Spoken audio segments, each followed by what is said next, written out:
Glória a Deus. Pode tomar o seu lugar, abrir a Bíblia em 2 Coríntios. Glória a Deus. Obrigado, Zé. Muito bem, sejam bem-vindos todos. Em nome do Senhor Jesus. Bom, estou vendo aqui gente nos visitando nessa tarde. Deus abençoe ricamente. Em nome de Jesus. Você que está em casa também nos visitando, Deus também te abençoe. Se você quiser, tem um link na descrição do vídeo aí para você mandar aí o seu nome, endereço, quiser uma oração, contato, quiser um culto na sua casa. A equipe de mídia aí está de olho. Glória a Deus.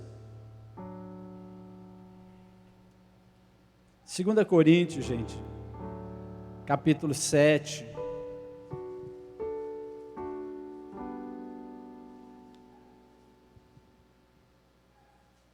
Vamos ler do versículo 5 em diante. Na verdade, nós vamos dar um pulinho aí no capítulo 6. Capítulo 6, vamos reler o versículo 11 ao 13, 2 Coríntios 7, eu peço que você abra a sua Bíblia, por favor, e permaneça com ela aberta, porque nós vamos meditar em alguns versículos. Olha só o que diz o versículo 11, 12 e 13 do capítulo 6. Para vós outros, ó Coríntios, abre-se os nossos lábios e alarga-se o nosso coração. Não tendes limites em nós, mas estáis limitados em vossos próprios afetos. Ora, como justa retribuição, falo-vos como a filhos, dilatai-vos vós também. No capítulo 7, gente, versículo 2, a partir do versículo 2, vai dizer assim: acolhei-nos em vosso coração. A ninguém tratamos com injustiça, a ninguém corrompemos, a ninguém exploramos. Não falo para vos condenar, porque já vos tenho dito que estáis em nosso coração para juntos morrermos e vivermos. Muito grande é a minha franqueza para convosco, e muito me glorio por vossa causa. Sinto-me grandemente confortado e transbordando de júbilo em toda a nossa tribulação. Porque chegando nós à Macedônia, nenhum alívio tivemos, pelo contrário, em tudo fomos atribulados, lutas por fora, temores por dentro. Porém Deus, que conforta os abatidos, nos consolou com a chegada de Tito, não somente com sua chegada, mas também pelo conforto que recebeu de vós, referindo-nos à vossa saudade, o vosso pranto, o vosso zelo por mim, aumentando assim meu regozijo. Porque ainda que vos tenha contristado com carta, não me arrependo, embora já me tenha arrependido. Vejo que aquela carta vos contristou por breve tempo. Agora me alegro, não porque foste contristados, mas porque foste contristados para arrependimento. Pois foste contristados segundo Deus, para que de nossa parte nenhum dano sofresseis. Porque a tristeza segundo Deus produz arrependimento, mas para a salvação, que a ninguém traz pesar. Mas a tristeza segundo o mundo produz morte. Porque quanto cuidado não produziu isso mesmo em vós, que segundo Deus fostes contristados. Que defesa, que indignação, que temor, que saudades, que zelo, que vindita. Em tudo deste prova de estardes inocentes nesse assunto. Portanto, agora, embora vos tenha escrito, não foi por causa do que fez o mal, nem por causa do que sofreu o agravo, mas para que a vossa solicitude a nosso favor fosse manifesta entre vós diante de Deus. Foi por isso que nos sentimos confortados, e acima desta nossa consolação, muito mais nos alegramos pelo contentamento de Tito, segundo o Espírito foi recreado por todos vós, porque se em alguma coisa me gloriei, de vós para com ele, não fiquei envergonhado, pelo contrário, como em tudo vos falamos com verdade, também a nossa exaltação na presença de Tito se verificou ser verdadeira, e o seu entranhável afeto cresce mais e mais para convosco, lembrando-se da obediência de todos vós, de como recebeste com temor e tremor. Alegro-me, porque em tudo posso confiar em vós. Vamos orar? Feche os seus olhos. Peça a Deus para falar com você. Você não veio numa palestra, você não veio simplesmente numa festa, embora o culto também seja uma festa. Você veio a uma igreja, a um lugar onde a palavra de Deus é pregada, e Deus quer falar com você, assim como falou comigo nesse texto. Deus quer iluminar as nossas mentes, para que possamos aprender mais a respeito dele. Senhor, levamos nossas vozes a Ti, pedindo que o Senhor fale conosco. O Senhor não traz ninguém para a igreja só para vir, para cumprir tabela ou uma obrigação. Mesmo que essa tenha sido a motivação, eu sei que o Senhor, por trás disso, tem um propósito, de falar conosco, de nos orientar, de melhorar as nossas vidas. Então, Senhor, ministra nossos corações, em nome do Senhor Jesus. Amém. Deixa eu contextualizar você nessa história. Paulo, em uma das suas viagens missionárias, ele plantou a igreja dos Coríntios. Ela se chama Igreja dos Coríntios porque ela estava numa cidade chamada Corinto.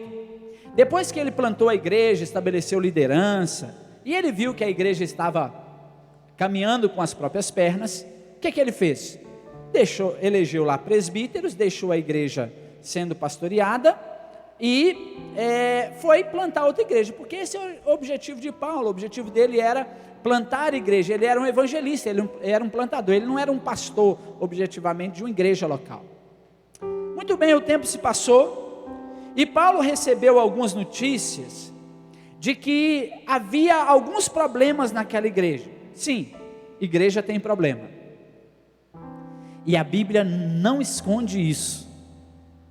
Igreja é lugar de gente imperfeita, e a Bíblia não esconde isso. Então, essa igreja, olha os problemas. Alguns membros daquela igreja não estavam se comportando como verdadeiros cristãos. Paulo ouviu: Paulo, a turma lá não está se comportando como verdadeiros cristãos. Paulo, a igreja, ao invés de tratar do problema, porque está se levantando gente lá, se levantando contra você, contra o seu ministério, se levantando lá com imoralidades, com pecados, e Paulo, o negócio lá está feio. Então, precisamos de você. Aí Paulo escreve a primeira carta aos Coríntios. Lá em 1 Coríntios, versículo 5:9, ele diz assim, 1 Coríntios 5:9, não é segunda. Ele já lhes disse por carta que vocês não devem associar-se com pessoas imorais. Vocês têm que se separar dessas pessoas que não querem andar com Deus. Então quer dizer que antes da carta de 1 aos Coríntios, Paulo já tinha escrito uma outra carta, orientando a igreja sobre as suas práticas erradas, e que eles precisavam mudar. Porque o grande problema não é ter problema, o grande problema é não querer resolver o problema. Ok, Paulo escreve essa primeira carta. Nós não temos essa carta aqui em nossa Bíblia, ela se perdeu, né, por providência divina. Nós não temos essa primeira carta aos Coríntios. Mas parece que a situação não melhorou, pelo contrário, piorou. Porque Paulo ele vai receber uma comissão lá da igreja aos Coríntios, que vai trazer uma oferta para Paulo, e vai falar dos problemas que estavam acontecendo na igreja. Eles dizem assim: Paulo, a igreja está rachada. Tem uns lá que dizem que é de Paulo, outros de Apolo, outros de Pedro, outros de Cristo. O negócio lá está feio. Está acontecendo uns pecados assim, pecado cabeludo lá na igreja. O negócio está feio, Paulo. Tem gente imoral, tem gente fazendo o que é errado, tem problema disciplinar. Paulo, os dons espirituais, está uma bagunça lá na igreja, o povo não está sabendo os dons espirituais, o povo está falando em línguas de todo quanto é maneira, o povo está profetizando. Paulo, tem outro problema, não estão sabendo ministrar ceia, Paulo. O povo está comendo, no dia de ceia lá, em vez de ser lembrar do corpo de Jesus, o povo está comendo, bebendo, está deixando gente sem comer, o negócio está problema na ceia. Paulo, outro problema, lá também está acontecendo um problema, o povo não crê mais na ressurreição, tem muita gente que não está crendo mais na ressurreição de Jesus. Paulo, esse é o problema. Volto a repetir, igreja tem problema, e a Bíblia não esconde isso. Aí Paulo escreve a segunda carta aos Coríntios, que é a primeira carta que nós temos, que é a 1 Coríntios. Para quê? Para tratar exatamente desses problemas. Ele trata da imoralidade, da questão disciplinar, ele vai tratar das questões sobre dons espirituais, sobre santa ceia, sobre ressurreição. Você vê isso tudo na carta aos 1 Coríntios, que na verdade é a segunda, ok? Então segura aí. Muito bem. Mas a igreja, depois dessa segunda carta, que é a 1 Coríntios que nós temos, continuou com problemas. Essa segunda carta, ela não surte o efeito que Paulo queria. Então Paulo vai lá pessoalmente à igreja aos Coríntios.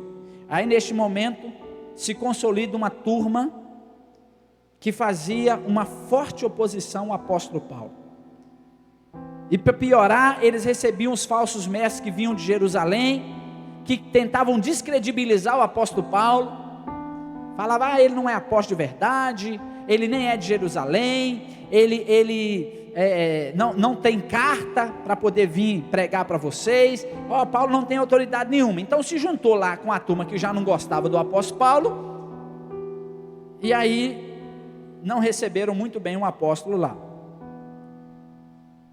Ele vai se referir a isso na segunda carta aos Coríntios, né? Nós estamos estudando essa carta, e ele fica muito triste com essa recepção dos seus filhos espirituais. Veja bem, a igreja que ele plantou, que ele cuidou, em vez de tratá-lo muito bem, de honrá-lo, de abençoá-lo, trata ele mal. Depois disso, Paulo escreve uma terceira carta, que é chamada a carta severa, uma carta pesadíssima, uma carta daquelas assim de puxar a orelha de uma maneira radical daqueles irmãos. E Paulo, depois dessa carta, ele fica muito triste, ele fica muito apreensivo. Ele vai falar isso aqui no versículo 8. Ele fica muito apreensivo porque ele não sabe como foi a reação daqueles irmãos. Porque na cabeça de Paulo, gente, é assim, e é na nossa cabeça também. Paulo pensava assim, gente, eu luto tanto para ganhar uma alma para Jesus, eu sou apedrejamento, eu sou humilhado, já passei fome, fico sem dormir, eu choro tanto, eu oro tanto, jejuo tanto, faço vigílias para ganhar gente para Jesus, eu não quero perder gente. E a carta que Paulo mandou é uma carta tão dura, irmãos, que ele fica preocupado. Olha só o que ele disse no versículo 8, porque ainda que vos tenha contristados com a carta, não me arrependo, embora já me tenha arrependido. Era como que se ele fosse assim, poxa, eu não devia ter falado aquilo, meu Deus, será que o que eu falei é aquilo mesmo? Paulo está apreensivo. Então, lá na Macedônia, ele encontra Tito. Tito foi aquele que levou essa carta severa, essa carta radical de Paulo para os coríntios. E Paulo está querendo saber como é que está os coríntios. E aí Paulo encontra com Tito, e eu imagino Paulo chegando para Tito: Tito, me fala aí, cara, como é que a igreja recebeu aquela carta, Tito? Como é que o povo reagiu, Tito? Aí Tito olha para Paulo e fala assim: Paulão, relaxa, está tudo suave na nave.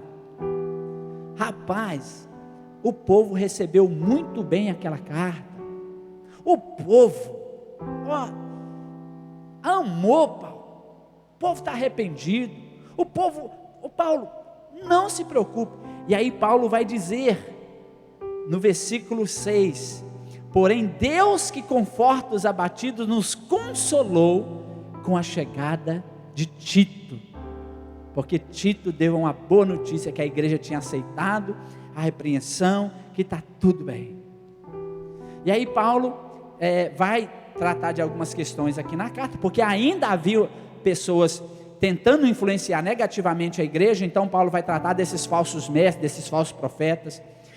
Paulo vai, nos capítulos 10 a 13, ele vai repreender bastante esses que se levantam contra a igreja e contra o ministério do apóstolo Paulo. Ele faz a defesa do seu ministério aqui nessa carta, e nesse trecho que nós lemos, nós aprendemos algumas lições importantes, e eu gostaria de deixar essas lições nessa tarde para vocês. A primeira lição que nós aprendemos é uma reconciliação urgente.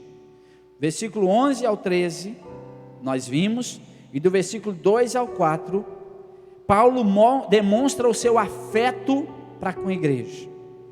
Ele diz no versículo 2: acolhei-nos em vosso coração, acolhei-nos em vosso coração, a ninguém defraudamos, a ninguém tratamos com injustiça, a ninguém exploramos, a ninguém corrompemos.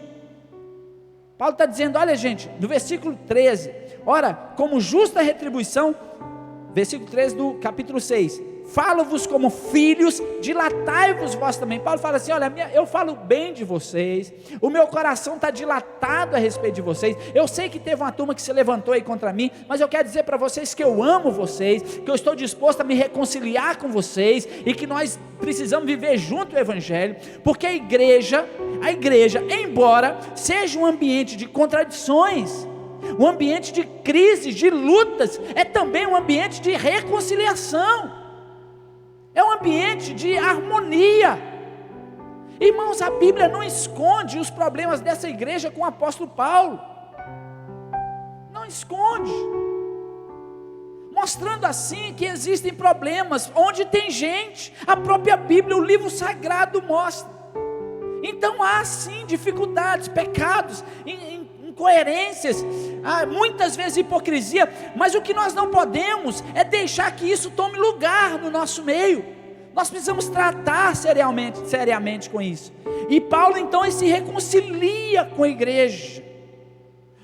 Paulo, versículo 2, mostra que está junto com eles. Estamos juntos porque final do versículo 2, para morrermos e vivermos. Gente, estamos juntos. Versículo 4, muito grande é a minha franqueza para convosco, e muito me alegro por vossa causa. Sinto-me grandemente confortado e transbordando de júbilo em toda a nossa tribulação. Paulo está respondendo aquelas notícias que Tito trouxe. Paulo manda uma carta severa repreendendo a igreja, porque a igreja estava em pecado, e agora ele recebe notícia de que a igreja recebeu bem aquela repreensão, recebeu bem aquela disciplina, e ele está dizendo, olha, estamos juntos gente, misturado. Igreja é ambiente de reconciliação, igreja é ambiente de restauração de relacionamentos. Não é um ambiente onde as pessoas ficam de beicinho uma para a outra, ou quando umas querem ser melhores do que a outra. Só tem um que se sobressai na igreja, e o nome dele é Jesus Cristo de Nazaré. O resto, todo mundo do mesmo jeito, todo mundo, não tem ninguém melhor do que ninguém. E é isso que Paulo está falando, o apóstolo Paulo está falando, gente, nós estamos juntos. Então procura reconciliar, procura melhorar suas relações, procura buscar no ambiente que sim, é um ambiente de gente, onde há dificuldades, mas é um ambiente também que nós podemos reconciliar com o nosso irmão, reconciliar com Jesus, reconciliar com a igreja. Segunda lição que nós aprendemos é um conforto na aflição. Olha só, irmão, versículo 5 fala assim, porque chegando nós a Macedônia, nenhum alívio tivemos, pelo contrário, em tudo fomos atribulados. Quem está falando isso? O apóstolo Paulo, o grande apóstolo. Em tudo fomos atribulados, luta por fora, temores por dentro.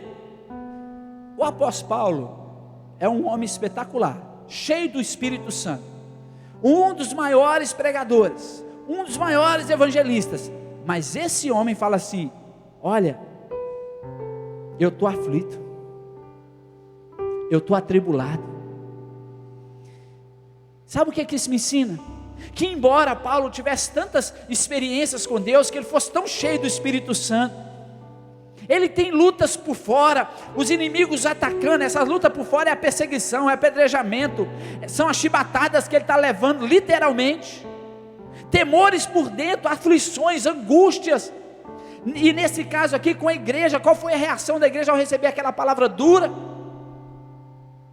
E ele está dizendo: a gente, eu estou atribulado, eu estou aflito.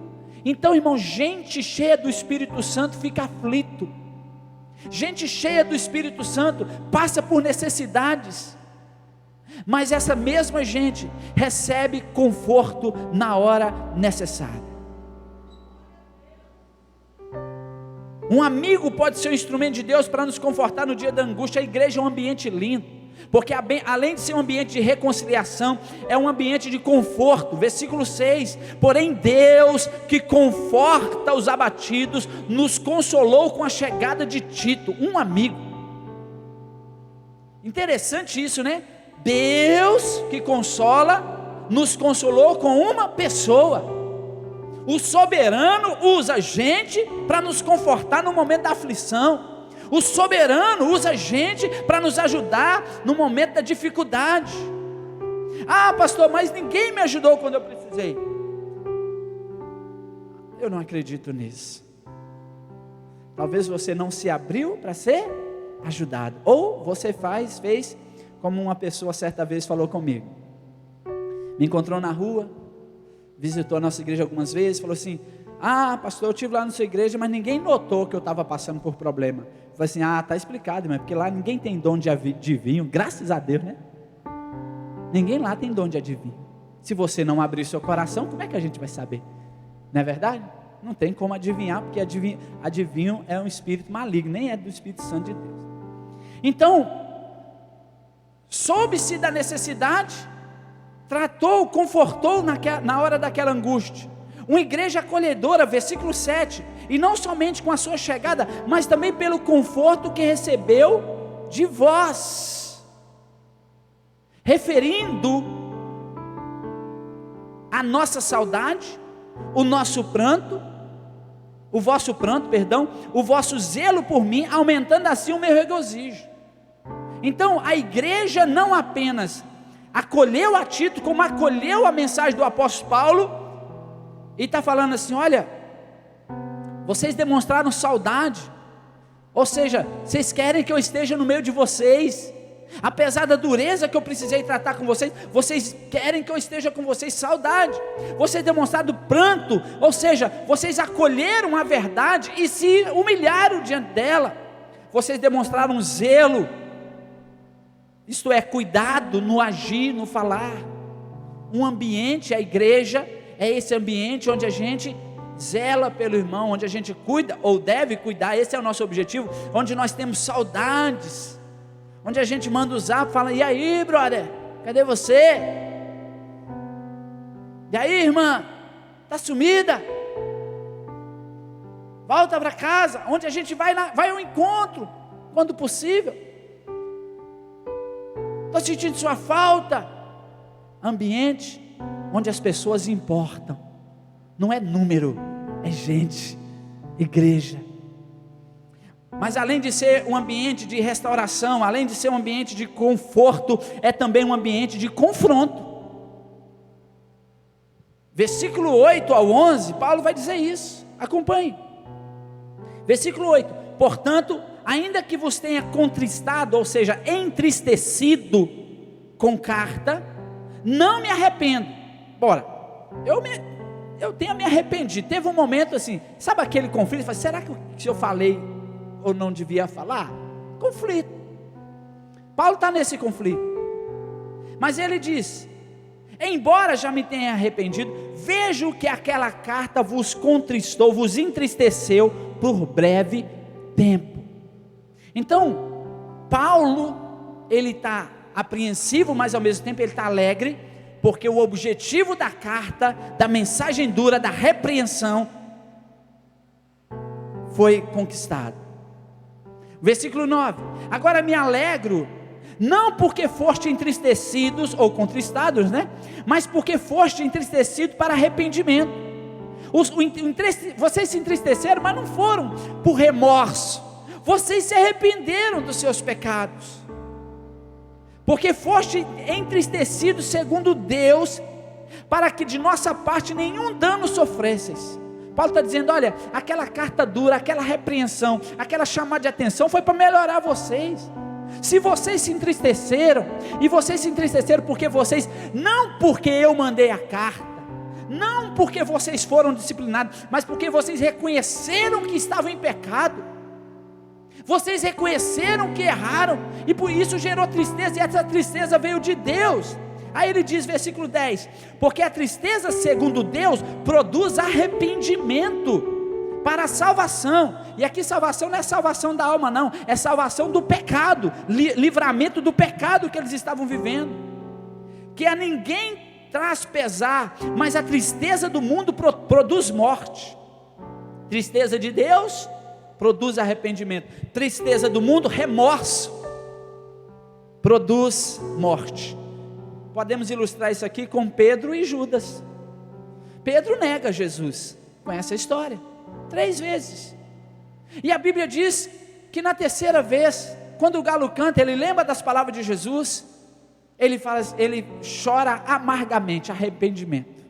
Judas traiu o Senhor, se arrependeu? Não, porque ele pegou o dinheiro, jogou lá no templo, as 30 moedas de prata, e correu e foi suicidar. Isso não é arrependimento, isso é remorso. Então, a tristeza segundo Deus, tem hora, irmão, na igreja que a gente repreende mesmo, mas nunca é, Paulo vai dizer isso aqui no versículo 12, nunca é para machucar ninguém, nunca é para humilhar ninguém, nunca é para expor ninguém, mas para a edificação. A tristeza, Hebreus capítulo 12, a disciplina no primeiro momento, ela causa tristeza. Vamos continuar, versículo 11, porque quanto cuidado não produziu isto em vós, que segundo Deus fostes contristados. Olha só o fruto do que aconteceu com essa tristeza espiritual que vocês tiveram diante da repreensão que receberam.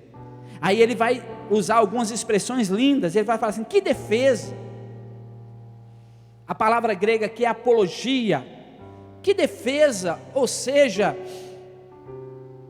vocês buscaram ser corrigidos aos olhos de Deus, que indignação, que ira santa contra o pecado, que temor, respeito profundo para com Deus, que saudade. Os cristãos de Corinto desejavam ver o apóstolo Paulo, receber ele e as suas instruções, a sua pregação em pessoa. Que zelo, energia despendida em favor da causa de Cristo, que vocês estão trabalhando, vocês estão servindo ao Senhor. Que vindita, quanta punição, quanta disciplina. Vocês trataram seriamente com o pecado. Eu mostrei o pecado, eu confrontei o pecado de vocês, e vocês trataram seriamente com o pecado. O propósito de Paulo, versículo 12, portanto, embora vos tenha escrito, não foi por causa do que fez o mal. Lembra que lá em 1 Coríntios, Paulo fala de um sujeito que está causando imoralidade na igreja, e está se levantando lá para poder descredibilizar o apóstolo Paulo. Paulo está falando aqui no versículo 12, olha, eu não levei para o lado pessoal. Portanto, embora vos tenha escrito, não foi por causa do que fez o mal, nem por causa do que sofreu o agravo ou sofreu a disciplina, mas para que a vossa solicitude a nosso favor fosse manifesta entre vós diante de Deus. Paulo está falando assim, olha, eu não quis expor ninguém, eu não levei para o lado pessoal. O confronto que eu gerei em vocês, a chamada de atenção que eu gerei em vocês, foi para que vocês gerassem frutos no Evangelho, foi para que vocês crescessem na obra de Deus.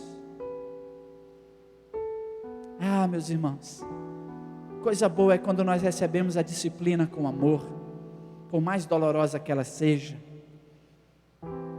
Há pessoas que, quando disciplinadas, saem da igreja, quando na verdade elas deveriam vir para a igreja, porque a igreja é um ambiente de cuidado, de amor, por mais constrangedor. Em quarto e último lugar, além de restauração do relacionamento, de conforto e de confronto, há também um acolhimento caloroso no ambiente da igreja. Versículo 13: foi por isso que nos sentimos confortados, e acima desta nossa consolação, muito mais nos alegramos pelo contentamento de Tito, cujo espírito foi recreado no vosso meio. Então Paulo está se alegrando com a chegada de Tito na Macedônia, com o encontro deles, né? E aí você imagina a situação de Tito. Eu estava pensando na situação de Tito. Tito está portando uma carta severa, uma carta pesada de repreensão para a igreja.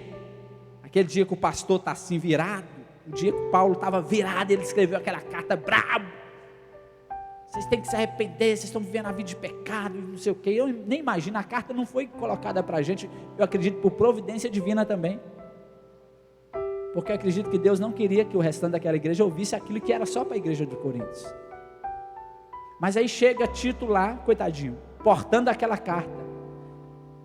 Talvez lá Tito na cabeça fala assim: rapaz, em que enrascada Paulo me colocou? Como é que esse povo vai me receber lá? Esse povo vai me quebrar todo. Se eles trataram mal o próprio pai espiritual deles, imagina eu. Mas não foi isso que aconteceu.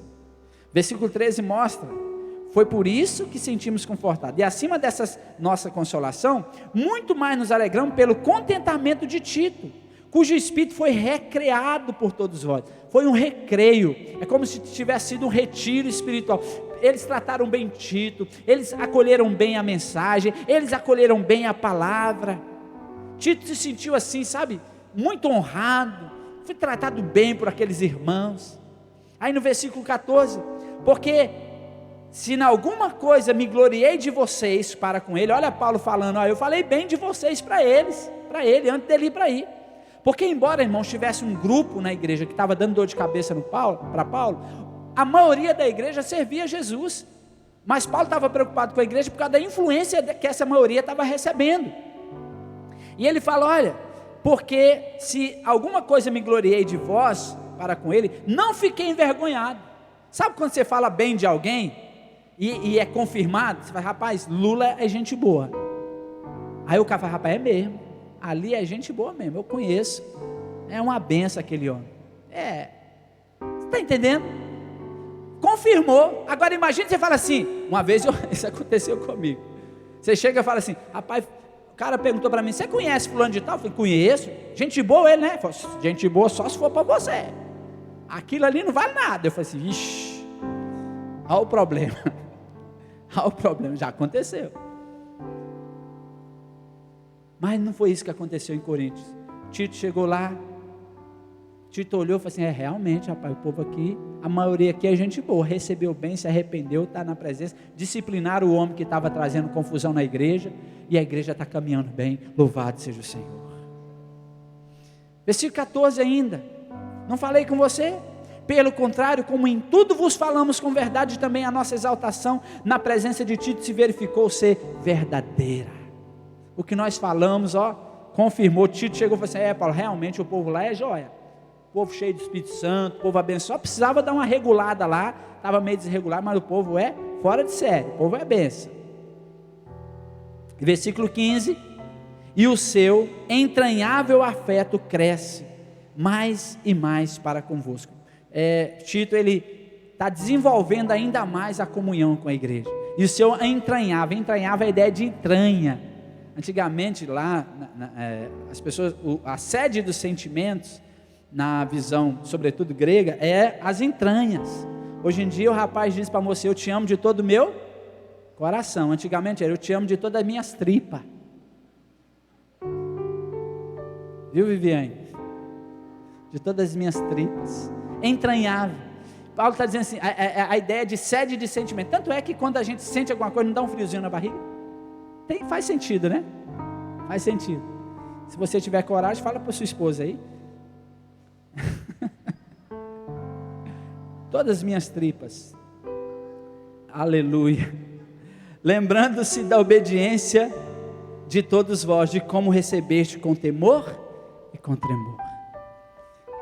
Ambiente de acolhimento, ambiente de comunhão, ambiente onde as diferenças são resolvidas, ambiente onde o povo, por mais imperfeito, por mais complicado que seja, Coríntios mostra isso, Jesus está no meio dele, está tratando com ele, está ministrando. Igreja é esse ambiente, irmãos, é esse lugar.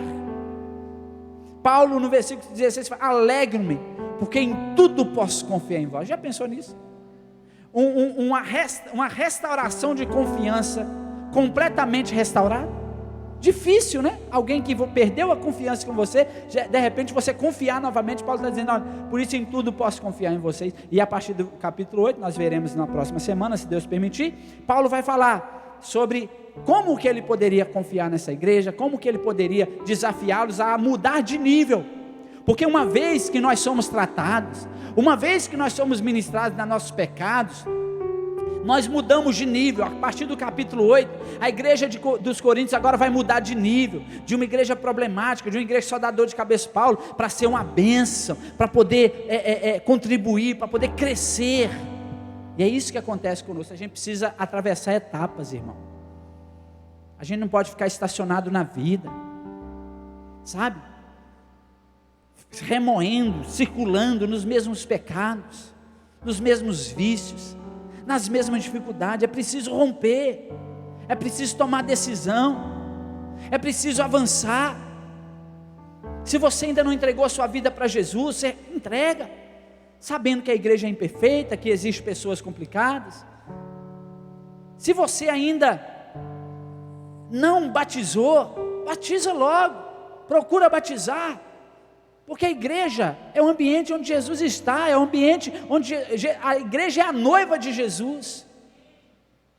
Batiza logo, faça a sua pública profissão de fé, restaura com Jesus, irmão.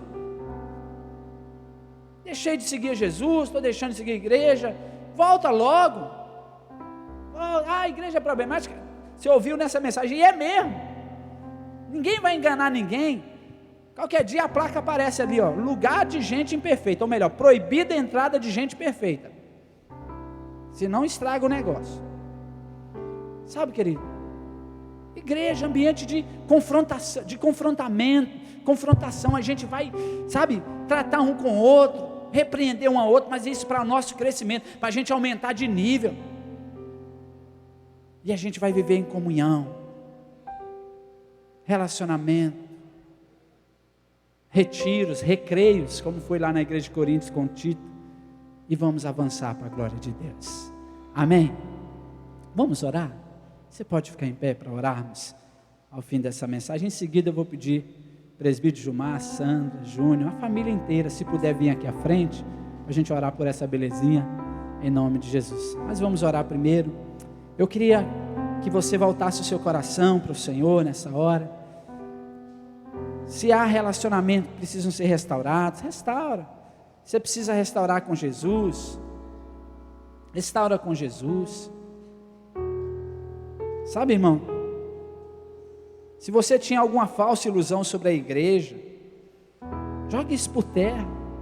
A igreja é esse ambiente de crise, de lutas, de dificuldades, mas é o melhor lugar para você estar, porque é um ambiente de confronto, é um ambiente onde nosso nível é elevado, nós nos tornamos pessoas melhores, maridos melhores, esposas melhores, filhos melhores, pais melhores, nós nos tornamos cidadãos melhores, profissionais melhores, em nome de Jesus. Senhor, nós queremos te agradecer, porque grande é o seu nome, e muito digno de ser louvado.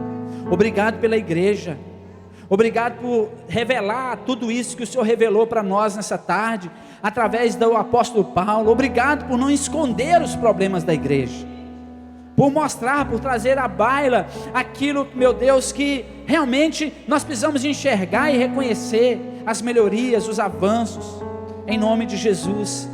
Queremos que Teu Espírito nos ajude e nos abençoe, para a glória do teu santo e eterno nome. Ajuda-nos a, como igreja, avançar, crescer, desenvolver a nossa fé, em nome do Senhor Jesus, amém. Graças a Deus, aleluia. Deus te abençoe. Podeis assentar, por favor.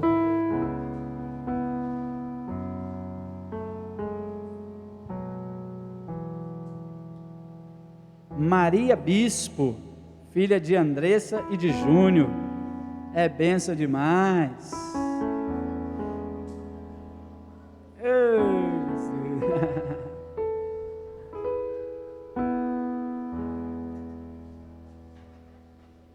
Pode vir aqui, por favor. Bênção. Chega mais para cá. Oi, tudo bem, Andressa? Deus abençoe. E aí, fera? Deus abençoe. Jesus, que coisa linda. Olá, que bênção, gente. Deus abençoe. Oh, prazer, Deus abençoe. Que bom que vocês estão aqui. Obrigado por me dar o privilégio de dividir esse momento com vocês, como pastor. É uma alegria muito grande. Deus derrame muitas e muitas bênçãos sobre a vida de vocês, em nome do Senhor Jesus. Eu não vou pegar a Maria, mas eu vou orar por ela, em nome de Jesus, crendo nessa bênção. Vocês dois podiam chegar um pouquinho para frente, obrigado. Os pais os cobrem com as suas mãos, os abençoando, em nome do Senhor Jesus. Nós iremos diante do Senhor colocar essa criança nessa hora. Obrigado, Júnior. Em nome de Jesus. Deus poderoso, muito obrigado porque nessa tarde, além de nós cantarmos louvores a Ti e orarmos, além de nós ouvirmos a santa e preciosa palavra, nós estamos agora nesse momento tão poderoso e tão espiritual, ó Deus, junto com esses pais, esses avós, apresentando diante de Ti, em oração, essa criança. Ó Deus, foi o Senhor mesmo que disse: deixai vir a mim os pequeninos, porque dos tais é o reino do céu, não os embaraceis. Ajuda-nos, ó Pai, a como pais, a não sermos embaraço, para que os nossos filhos cheguem a Ti, Jesus, porque se deixar eles vão, porque o Senhor é tão manso, tão suave, tão agradável. E eu quero em nome de Jesus abençoar Maria nesse momento. Quero pedir ao Senhor, toca nela com o toque da sua graça, derrama sobre ela, Pai, bênçãos emocionais, físicas, espirituais. Eu, em nome de Jesus, eu oro pela vida do Júnior, da Andressa, e peço ao Senhor, derrama sobre eles sabedoria, graça, para poder criar essa criança, meu Pai, a Maria, na Tua presença.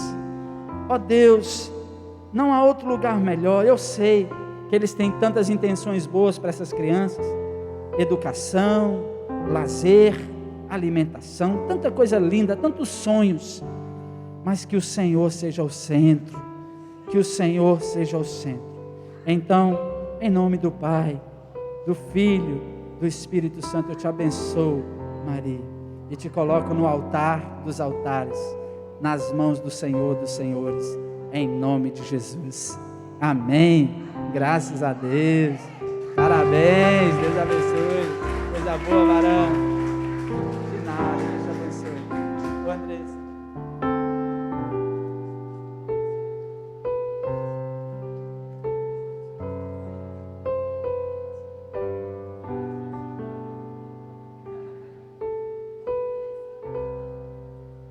Opa, tem presente? Olha, olha, rapaz. Espera aí.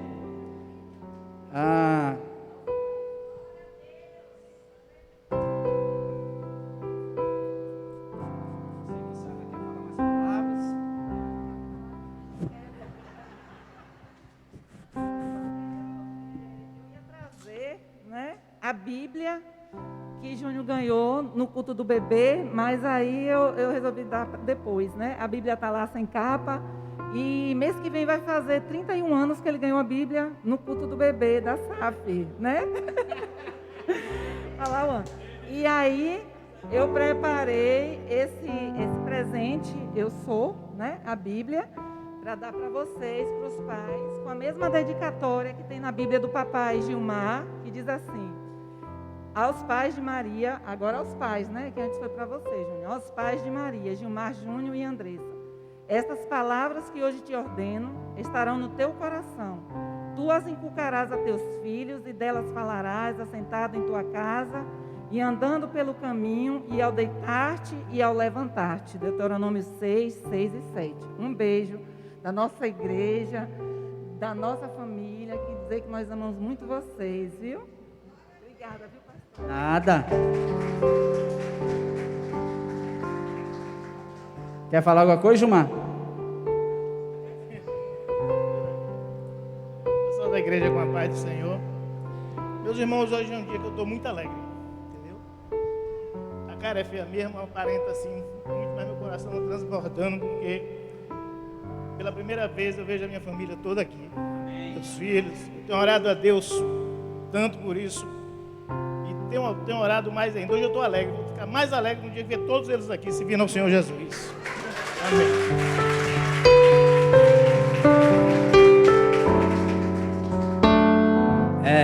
Glória a Jesus.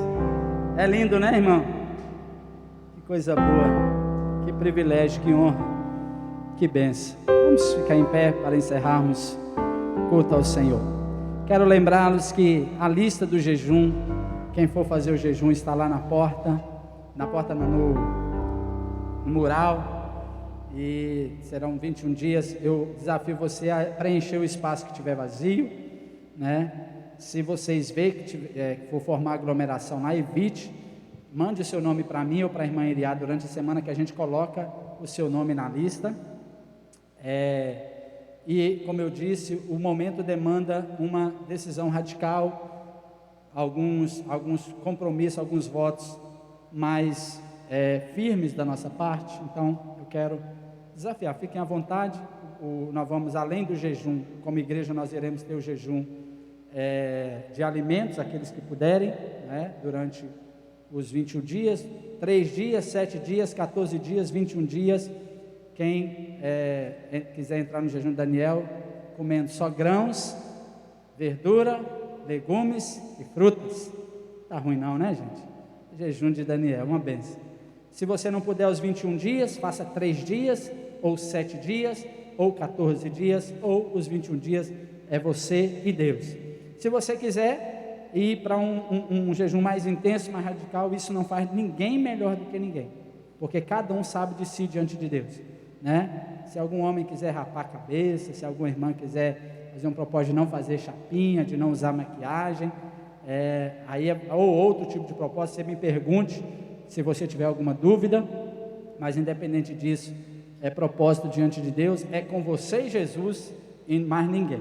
Mas é um desafio que é tempo de nós irmos para o joelho, é tempo de se humilhar, e é tempo de buscar a Deus em jejum, em oração pela nossa nação. Os 2 objetivos principais são avivamento do Brasil e cura relacionada a essa doença, em nome do Senhor Jesus. Vamos orar. Meus amados irmãos, que a graça do Senhor Jesus, o amor de Deus, o nosso Pai, a presença constante do Espírito Santo, ó Deus, e essa ação do Senhor sobrenatural sobre todas essas famílias aqui representadas, sobre a igreja do Senhor espalhada sobre a face da terra, sobre todos aqueles que nesta hora choram, sobre todo aquele que nessa hora, meu Deus amado, está precisando de esperança, nós oramos em nome do Senhor Jesus. Amém. Que o Senhor nos veja e nos guarde quando estivermos separados dos outros. Podeis assentar, por favor. Quero agradecer imensamente a visita de todos vocês e aguardem no seu lugar, que a nossa equipe, de maneira bem tranquila e devagar, vai orientando vocês, porque a gente não quer que haja aglomeração mais de 1,5 metro. Eu sei que muita gente queria dar um abraço, um cheiro nessa Maria linda, só que não pode, né? Eu sei também que queriam cumprimentar o Júnior, mas a Andressa também não pode. Sinto muito, é pandemia. Então, você só dá um tchauzinho de longe, Deus te abençoe, tá? Por favor, não fique lá fora, vá direto para sua casa. Esse culto vai ser reprisado às 18 horas, se você quiser assistir de novo a mensagem, pode assistir, né? Mas pedimos que, evite ficar esperando na porta. As irmãs que são esposas de diácono, ou de algum membro, né, evite ficar também muito próximas uma da outra, porque sabemos que as irmãs esposas de diácono precisam esperar os seus maridos, os irmãos que estão trabalhando na recepção, então aguarde num cantinho, para que não tenhamos aglomeração, tá bom? Então, aguarde seu lugar, eu vou lá para a porta, e vou te abençoar também.